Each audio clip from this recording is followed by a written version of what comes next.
So cheesy and delicious! Let's make cheesy paneer veg sandwich. Perfect for tiffin. Add half cup grated paneer. Now add 1/4 cup grated carrot. Add 1/4 cup capsicum.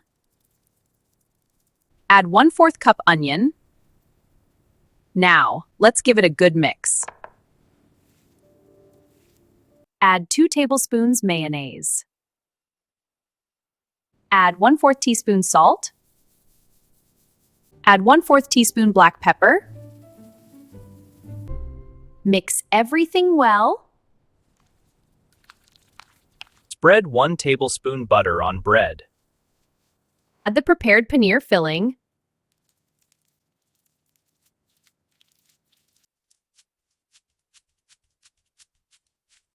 Cover with another bread slice.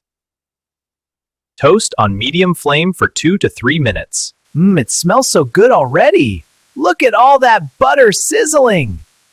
Patience for the perfect crunch. Flip and cook the other side. So cheesy and delicious! Follow for more easy recipes.